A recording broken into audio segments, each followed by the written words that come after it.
Abra sua Bíblia no livro de Atos, capítulo número 10.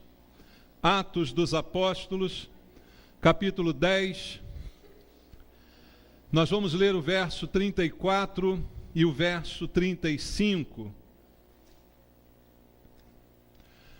Atos, capítulo 10, versículo 34 e versículo 35. Você achou na Bíblia? Está escrito assim, na palavra de Deus: Então falou Pedro, dizendo: Reconheço por verdade que Deus não faz acepção de pessoas. Pelo contrário, em qualquer nação, aquele que o teme e faz o que é justo lhe é aceitável. Amém.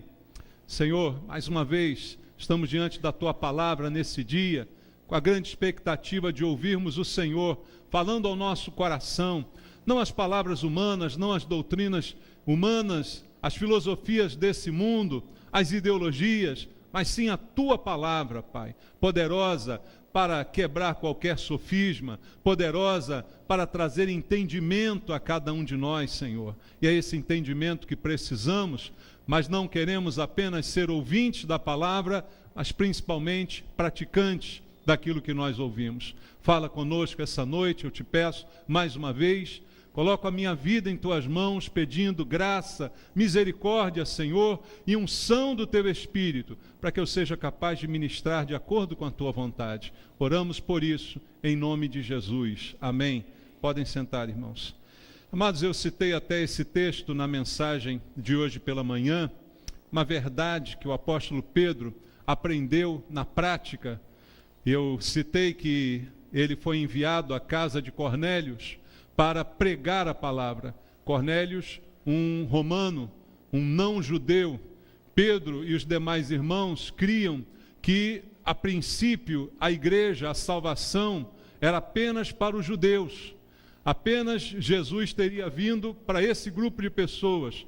Mesmo depois do início da igreja em Jerusalém, esse ainda era o pensamento. Então Deus teve que dar a Pedro uma visão que esclareceu a ele a verdade.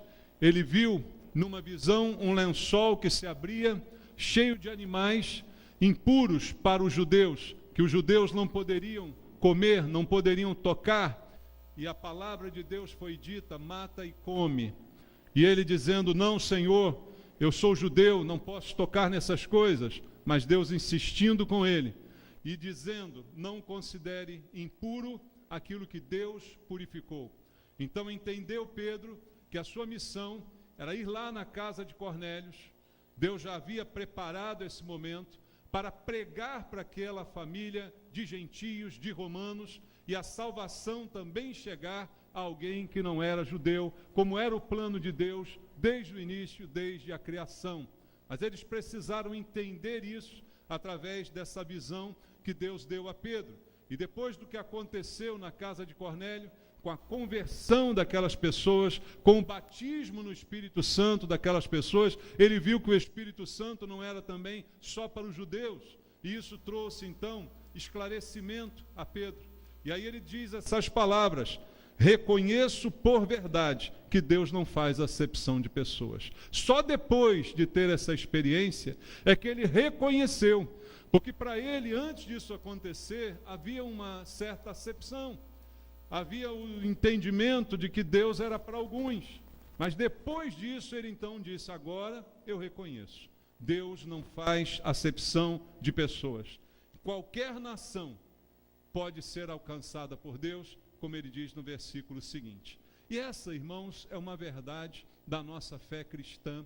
Deus não faz acepção de pessoas, não faz diferenciação, não divide as pessoas em grupos, não divide a sociedade em castas. Deus não faz isso. Agora, a sociedade faz isso? Sim, a sociedade faz isso. Nós dividimos as pessoas por classe econômica, A, B, C, D, E e assim por diante. Nós dividimos as pessoas pela sua cor, pela sua raça, pela sua condição, pela sua opção sexual. Dividimos as pessoas ou não? Sim, dividimos as pessoas. Mas para Deus não há divisão entre as pessoas. Ser humano é ser humano. Todos são alvos da graça de Deus. Deus deseja alcançar a todos. Então, aos olhos de Deus, o que está Pedro aqui concluindo, porque viu ser verdade, aos olhos de Deus não há divisões que existem na sociedade humana. Não há rico e pobre, não há preto e branco, amarelo, não há um grupo contra o outro, não há uma oposição, um choque de interesse, uma luta de classes. Para Deus, todos são alcançáveis, todos são transformáveis. Não importa a nação em que nasceu, a religião que pratica, todos são alvos de Deus. É isso que Pedro está aqui, chegando à conclusão depois de ter essa experiência com Deus, porque ele mesmo tinha em seu coração certas reservas a respeito dessa realidade. Mas nesse dia, Deus tirou as reservas do seu coração e ele percebeu então que Deus dá a todos os homens a mesma oportunidade. Como disse o apóstolo João na sua carta no capítulo 3, no verso 16, Deus amou ao mundo de tal maneira que deu o seu Filho unigênito, para que todo aquele, ou seja, qualquer um do mundo, que nele crer, não pereça, mas tenha a vida eterna. Então a salvação não é para um e para outro, mas é para qualquer um, para todo aquele que nele crer, e aí então, por causa disso, não pereça e tenha a vida eterna. Veja que a oportunidade é universal, percebe? Deus não restringiu isto a uma raça, a uma classe social, a um comportamento, a uma preferência. Deus deu o seu amor a toda a humanidade. Apenas requer deles que creiam.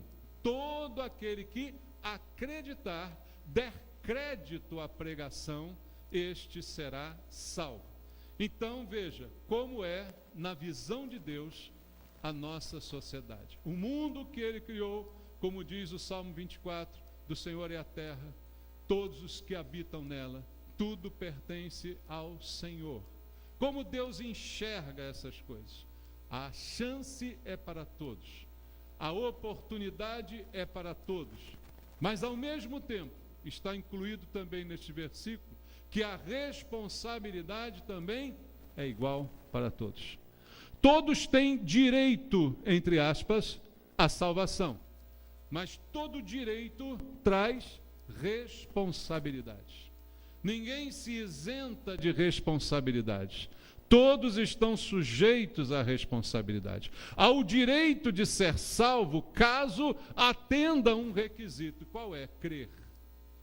E aí não importa a raça ou qualquer outro tipo de divisão humana. Mas ao mesmo tempo está dito que a responsabilidade também é igual para todos. Todos precisam igualmente crer. E isso se evidencia na palavra de Deus desde o início.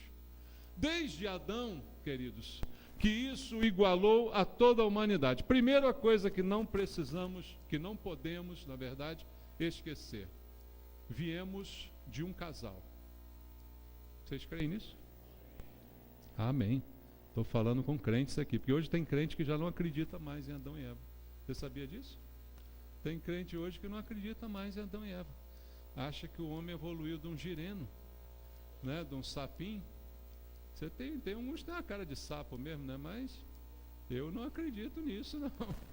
Eu acredito que nós viemos de um casal que Deus colocou sobre a terra, uma terra maravilhosa, que foi criada por Deus especialmente para esse casal multiplicar e encher a terra, povoar a terra.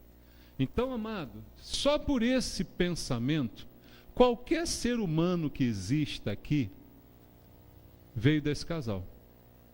Concorda comigo? Mas nós somos seres humanos bem diferentes. Olha em volta aqui. Tem pessoas bem diferentes aqui, não tem? Mas nós viemos deste casal. Todos nós.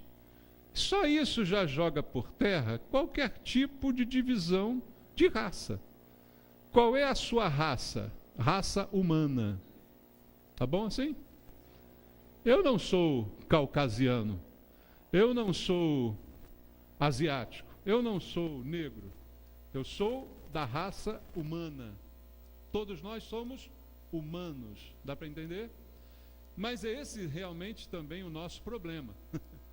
Apesar disso ser uma bênção, nós somos da raça humana, nós temos um problema com isso, porque a raça humana é pecadora. Sabia disso? Então, uma coisa que a Bíblia diz é que no pecado também somos todos iguais, todos iguaizinhos pecadores, porque a raça humana da qual nós viemos, originada com aquele casal inicial, ela pecou e destituída foi por causa do pecado do relacionamento com Deus. Quando aquele casal pecou, aquele casal desfrutava de um relacionamento diário com Deus.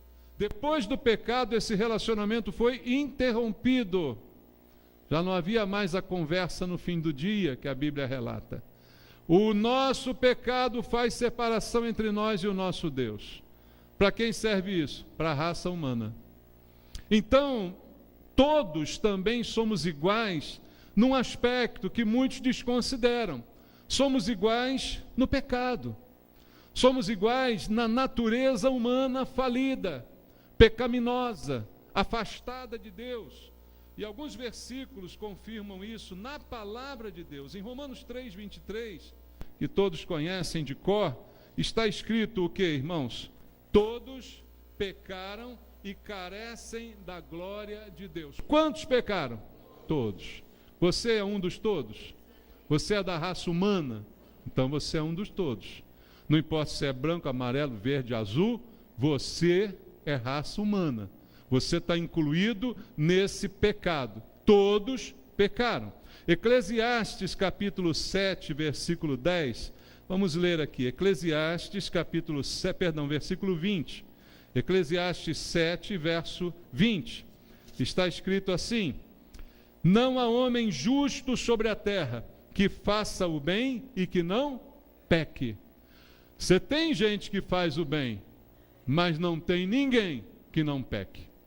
Não tem ninguém que por um momento ou outro não faça algo que é reprovado aos olhos de Deus, que seja um erro do plano original de Deus para a sua vida. Então não há um só que não peque. Então, aos olhos de Deus, todos estão igualmente desviados do seu caminho. No Salmo número 14, leia comigo, versículo 2 e versículo 3. Salmo número 14, verso número 2 e 3. Do céu olha o Senhor para os filhos dos homens. Quem são eles? Nós, raça humana. Para ver se há quem entenda, se há quem busque a Deus. Todos se extraviaram e juntamente se corromperam. Não há quem faça o bem, não há nem um sequer. Todos na mesma circunstância de pecado, contaminado. Até o bem que a gente faz é contaminado. Sabia disso? Pela natureza humana que nós temos.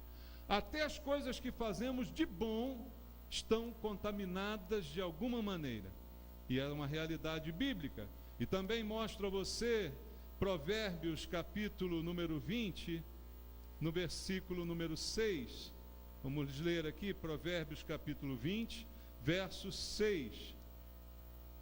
Muitos proclamam a sua própria benignidade, mas o homem fidedigno, quem o achará? O que a Bíblia está dizendo? Que muitos de nós proclamam que são bons. Eu sou uma pessoa muito boa. Eu sou uma pessoa maravilhosa. Eu não faço mal para ninguém. Eu sou uma pessoa que eu só quero o bem das pessoas. Você já ouviu gente assim? Você já foi um desses? Nós proclamamos a nossa benignidade, como diz a palavra de Deus, não é? Fazemos esta proclamação. Mas o fiel realmente, quem vai achar? Ou seja, falar é fácil, fazer que é difícil, né? Uma coisa é o que a gente fala, outra coisa é o que a gente faz. Então Deus pergunta, quem vai achar um homem fiel? Aonde está um homem justo sobre a terra? Aonde está uma pessoa que não peque? Todos pecaram. Então veja, ao mesmo tempo que Deus não faz acepção de pessoas, Ele mostra para a gente que nós somos todos iguaizinhos. Raça humana, farinha do mesmo saco, no ditado popular. Não é assim que somos? Alguém aqui acha que não? Alguém acha que é uma farinha tipo exportação? Que é uma farinha mais fina? Que é uma farinha mais bonita? Não. Ilusão sua, você é farinha do mesmo saco que eu, que o irmão que está do seu lado, que todo mundo que está aqui, raça humana, pecadora, carente de Cristo, carente da glória, todos pecaram e carecem da glória, como foi lido aqui, essa é a nossa condição. Então somos todos iguais para Deus e todos iguais no pecado. E eu disse a você também que somos todos iguais na responsabilidade pelo pecado. Nenhum de nós pode dizer assim: eu não peco tanto quanto aquele ali. Eu não sou tão ruim assim. É a mesma coisa que proclamar sua benignidade, como vimos ainda há pouco. A gente se compara com o outro, ao invés de se comparar com o padrão de santidade que é Deus. Se eu me comparar com outros, eu vou achar gente pior do que eu e vou achar gente muito melhor do que eu. Não vai acontecer? Mas se eu me comparar com Deus, coitadinho de mim. A mesma coisa para todos nós. Então nos encontramos na situação de que temos a mesma responsabilidade diante do pecado. E como nós lemos, vamos ler aqui mais uma vez Romanos 14. Romanos 14, versículo 10 ao 12. Romanos capítulo 14, nós lemos pela manhã, do verso 10 ao 12. Diz assim: Tu, porém, porque julgas teu irmão, e tu, porque desprezas o teu, pois todos compareceremos aonde? Perante o tribunal de Deus, como está escrito: por minha vida, diz o Senhor, diante de mim se dobrará todo joelho, toda língua dará louvores a Deus. Assim, pois, cada um de nós dará contas de si mesmo a Deus. Eu não darei conta daquele outro em que eu me comparei, que eu me espelhei, que eu resolvi seguir. Eu não vou dar conta de outro, porque se o outro cair, eu caio atrás dele. Eu não sou seguidor de homens, nós somos seguidores de Cristo. Então eu não vou dar contas da vida de ninguém, nem você. Não vamos dar conta de outros com quem nos comparamos, mas vamos dar contas individualmente de nós, do que fizemos, do que escolhemos, do que decidimos para a nossa vida. Então veja, somos iguais, iguais no pecado e iguais na responsabilidade. Independente de quem você seja, a posição que você tenha na sociedade, você vai chegar diante do tribunal de Deus e dará contas de si mesmo. É o que está escrito na Bíblia e nós acabamos de ler. E há também, irmãos, diante de Deus, igualdade de oportunidades. Uma coisa que nós precisamos saber é que mais do que qualquer um de nós, mais do que qualquer sistema humano, Deus é justo. Crê nisso? Deus não comete injustiça. Deus não julga errado. A nossa justiça julga errado. A nossa justiça falha várias vezes. Às vezes condena um inocente, às vezes inocenta um culpado. Estamos vendo aí quantos liberados, né, cheios de culpa, são colocados na rua. Outros, às vezes, com menos culpa, são trancafiados na cadeia. A justiça humana comete erros, mas a justiça de Deus não falha. Deus é justo. Então, se Ele nos considera iguais, se Ele vê que todos nós somos pecadores e todos temos a responsabilidade igual de comparecer diante do seu tribunal, Ele também nos dá as mesmas oportunidades. O que quer dizer isso, pastor? Está na Bíblia. Como disse a você, já citei João 3,16, Deus amou ao mundo, de tal maneira que deu seu Filho unigênito, para que qualquer um, todo aquele que nele crê, não pereça, mas tenha vida eterna. O que quer dizer isso? Oportunidade para todos. Ele não disse que algum povo estaria de fora desse amor. Não disse que algum tipo de gente estaria de fora dessa possibilidade de acreditar. Ou seja, a oportunidade foi dada a todos. Veja mais também em João capítulo 6. Vamos ler a Bíblia. na carta, na epístola, perdão, no Evangelho segundo João, no capítulo 6, versículo 35 até o versículo 37, está escrito: declarou-lhes, pois, Jesus: eu sou o pão da vida, o que vem a mim jamais terá fome, e o que crê em mim jamais terá sede. Porém, eu já vos disse que, embora me tenhais visto, não credes. Todo aquele que o Pai me dá, esse virá a mim, e o que vem a mim, de modo nenhum o lançarei fora. Declarou-lhes: eu sou o pão, quem vem a mim não terá fome. Quem? Qualquer um que queira. Qualquer um que deseje pode chegar a ele, e se chegar, ele guarda, ele protege, ele segura com a sua mão. Uma oportunidade também universal para todo aquele que decidir. Então veja, a igualdade na oportunidade. E algumas pessoas pensam, e essa semana mesmo fui questionado no trabalho sobre isso: mas e aquele que está lá não sei aonde, que nunca viu nada, que nunca ouviu nada, cadê a oportunidade deste? Parece que este foi esquecido, não é? Esse não foi alcançado.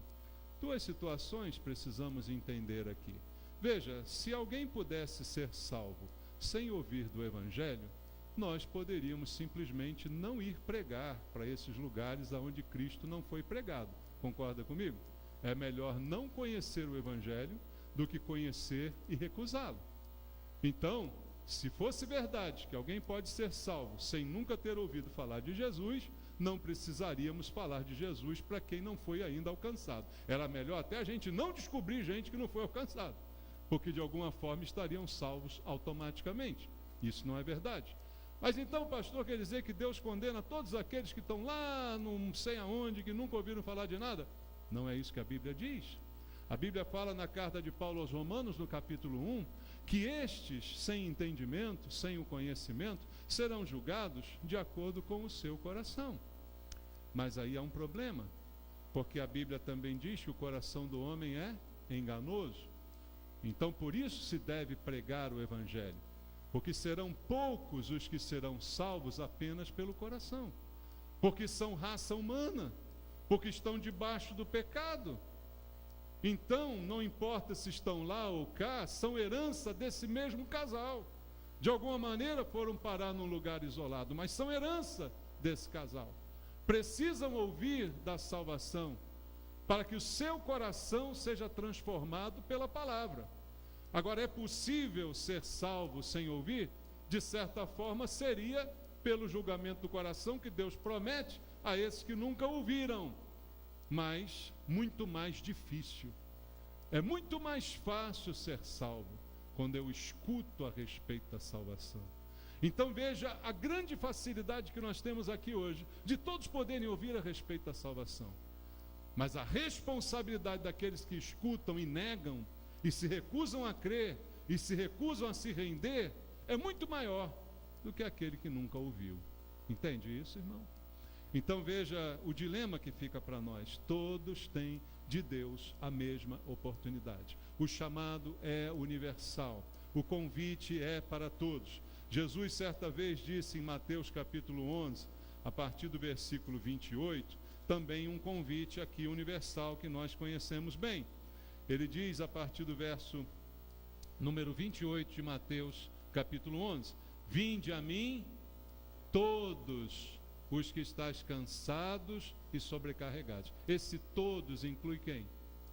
Todos, qualquer um, qualquer pessoa, em qualquer lugar, se está cansada, se está sobrecarregada, ele diz: venha a mim, tomai sobre vós o meu jugo e aprendei de mim, porque sou manso e humilde de coração, e achareis descanso para a vossa alma. Eu vou aliviar você. Você vem e você toma o meu jugo, deixa o jugo que você carrega de lado, e eu então alivio você. Você vai receber de mim esse alívio de carga que pesa sobre a sua vida, porque o meu jugo é suave e o meu fardo é leve. O mundo tem um fardo pesado, o pecado é um fardo pesado, mas quando Jesus tira o meu pecado, o fardo que ele coloca sobre mim é infinitamente mais leve do que o pecado que eu carregava. mas há um fardo. E o fardo é o meu compromisso com Cristo. O jugo que Jesus coloca é o meu compromisso com Ele. Não é uma liberdade total, que ninguém me controla, meu corpo, minhas regras. Não, não é assim. É o fardo e o jugo de Jesus, que está sobre aquele que crê, mas que é infinitamente menor do que qualquer fardo que você tenha carregado anteriormente pelo seu pecado.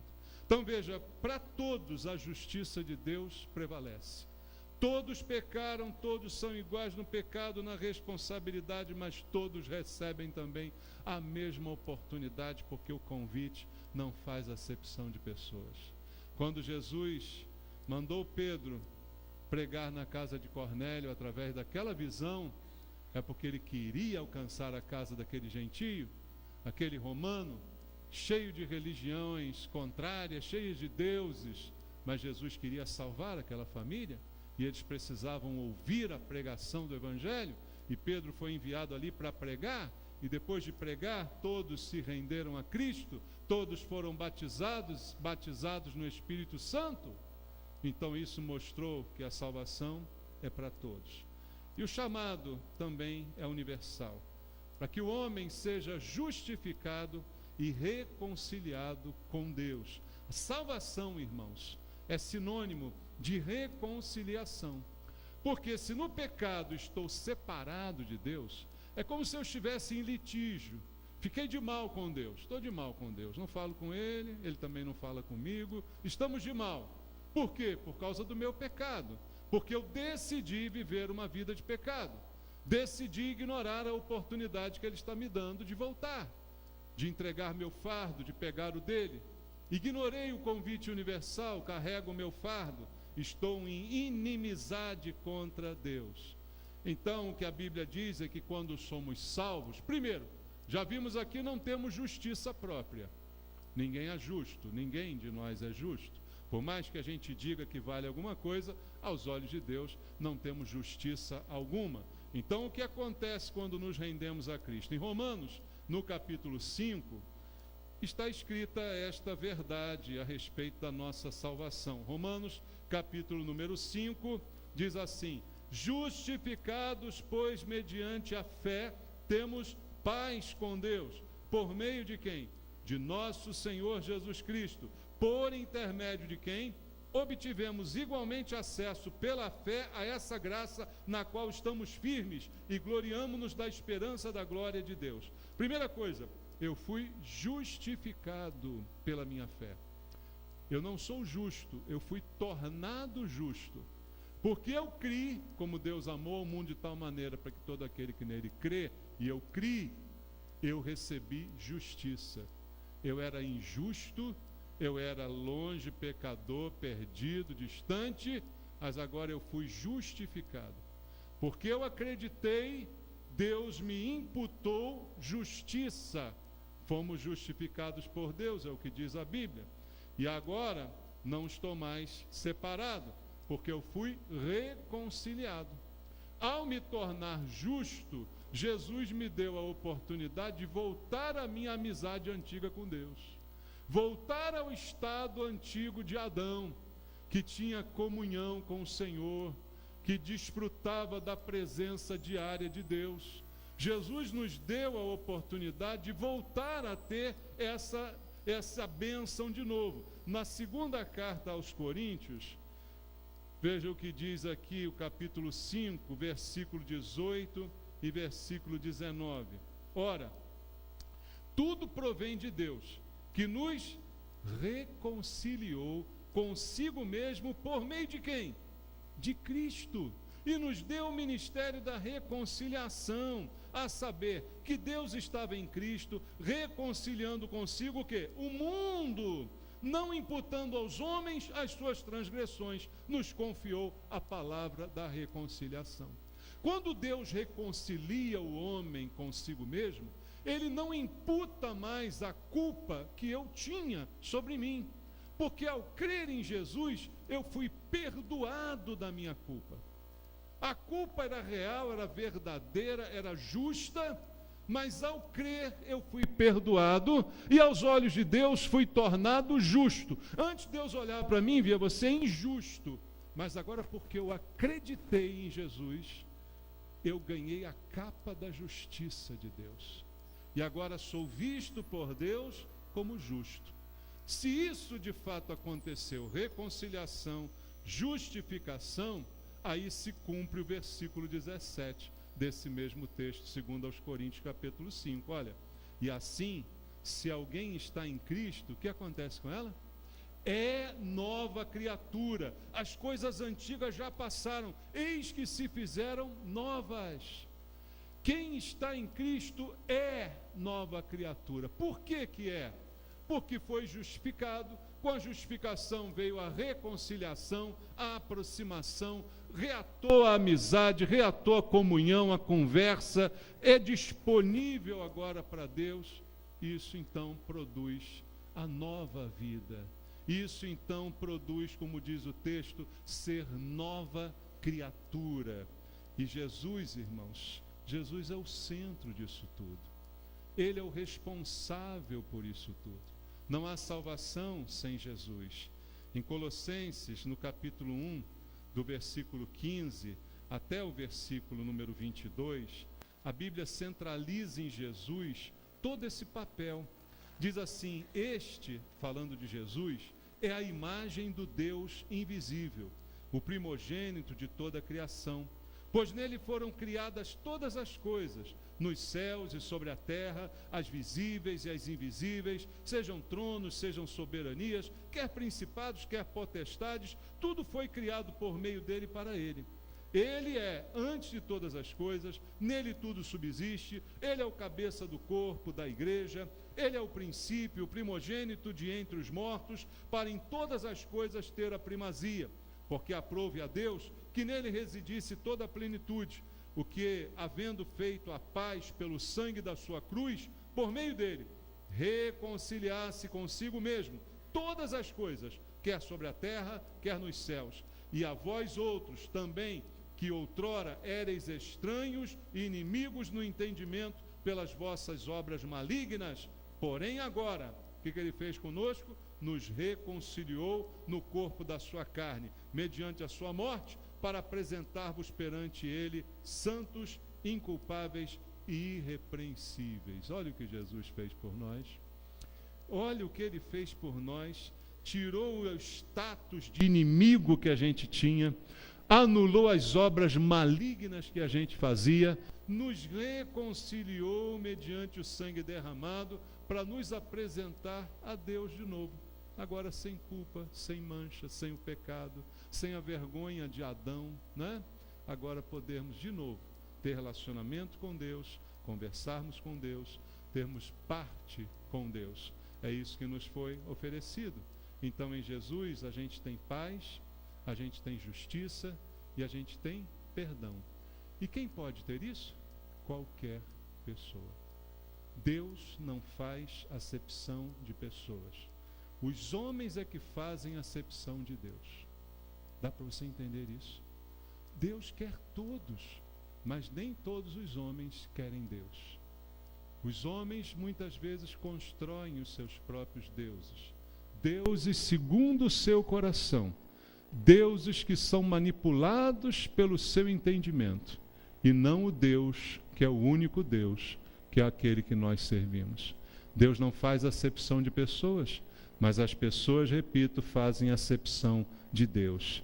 E elas se diferenciam então diante de Deus por não temerem a Deus, por não darem glória a Deus. Embora Deus queira salvá-las, elas se recusam a serem salvas. Elas ouvem a palavra, mas se recusam a se submeter a Deus, se recusam a se render e dizer: Senhor, eu desisto de salvar a mim mesmo. Eu recebo a salvação que o Senhor me oferece. Eu creio no Senhor. Eu quero ser justificado dos meus pecados. Eu quero ser perdoado das minhas falhas. E eu quero ser tornado justo aos olhos de Deus, para experimentar o que é ser uma nova criatura. Irmãos, é essa a única requisição de Deus para que o homem seja salvo. Que ele creia que ele se submeta. E nisso todas as pessoas estão incluídas. Qualquer pessoa, de qualquer situação. E quanto tempo a gente tem para isso? O tempo é curto, irmãos. A Bíblia diz em Apocalipse, capítulo 14, que eu quero ler contigo, no versículo 6 e no versículo 7, vi outro anjo voando pelo meio do céu, tendo um evangelho eterno para pregar aos que se assentam sobre a terra, e a cada nação, e tribo, e língua, e povo, dizendo em grande voz: temei a Deus e dai-lhe glória, pois é chegada a hora do seu juízo, e adorai aquele que fez o céu e a terra, e o mar, e as fontes das águas. É chegada a hora do seu juízo. O anjo anunciando no Apocalipse: é chegada a hora do seu juízo. Essa hora ainda não chegou, está predita na Bíblia, mas vai chegar, e está cada vez mais próxima. E aí, queridos, o tempo é esse. Não deixe para amanhã. Se você precisa se render a Cristo, faça isso agora. Se você precisa dizer eu creio, faça isso agora.